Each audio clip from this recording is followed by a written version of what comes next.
Melvins, sometimes known as the Melvins, are an American band from Washington State. They were formed in 1983, and from 1984 onwards, they've had a stable pair of Buzz Osborne on vocals and guitar and Dave Crover, as drummer. And this is quite a long existence. They've had a succession of bassists, sometimes second drummers, occasional guitarists involved, I think. They're credited with being influential in the development of grunge. They're in Washington, so they were kind of near Seattle, I guess, and in a genre called sludge metal. They've not been highly successful commercially. They have produced somewhere around 30 albums and some EPs as well. Some of those albums have been in collaboration with people, but the only person whose name I recognised was an avant-garde composer by the name of Lustmord. Hi, my name's Dan. So this was the 5th album by Melvins, and some details about the album. So they were part of the kind of grunge scene in and around Seattle. This album came out after Nevermind by Nirvana, which is the thing that everything grunge seems to be dated from. It was credited as having production by Kurt Cobain, but the stories go that he wasn't actually in a fit state to actually do any useful production. Also, there's been credited bass by a person by the name of Lorax.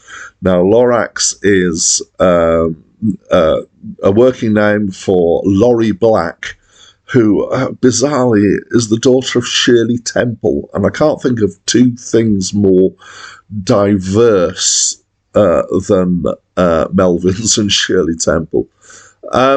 However, although she's credited, apparently she didn't actually play on the album, and the bass was done by the two core guys from Melvin. They just, as they recorded.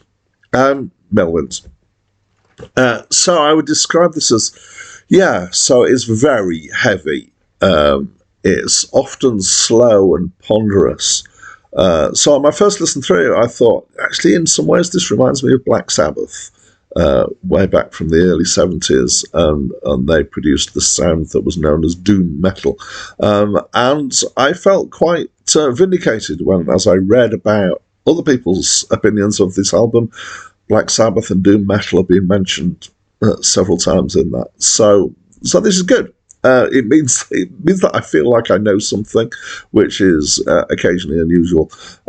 Some of it is like the doom metal stuff, and some of it is more grunge-like. There are bits where there's just drums and bass, which is like the quieter bits in some of the grunge stuff from people like Nirvana, and there's kind of slow heavy metal riffing. Now, so this is described as being sludge metal, and it's a great term, because I think it's actually quite descriptive of what it is. It has a kind of feel of wading through a bog or something like that. The vocals very raw. You can hear the words generally, which is quite a feat given the amount of graveliness that there is in the guy's voice. So I'm just going to draw out a couple of the tracks to talk about. There was one song that I really enjoyed. It's got weird lyrics called Going Blind, and I hadn't realised when I first heard it that this is actually a cover of a Kiss song. It's not a song that I know, but I did enjoy it. It's kind of odd. And then the other one is the last track on the album is a 10-minute percussion instrumental, which sounds weird, and it's actually weirder than that because the sounds they use are quite low and clunky. The sounds. I don't know if it's been slowed down. There's also the sounds of kind of like the reverb changes speed, so it's almost like what has been recorded, the tape's been sped up and slowed down. It's unusual, by anyone's standards, is unusual for this album as well. I would say it has more in common with experimental classical stuff of the time, which is contemporary classical, as it's called. It's overall, the album is somewhat extreme in its heaviness and its approach, but it's quite diverse as well within that.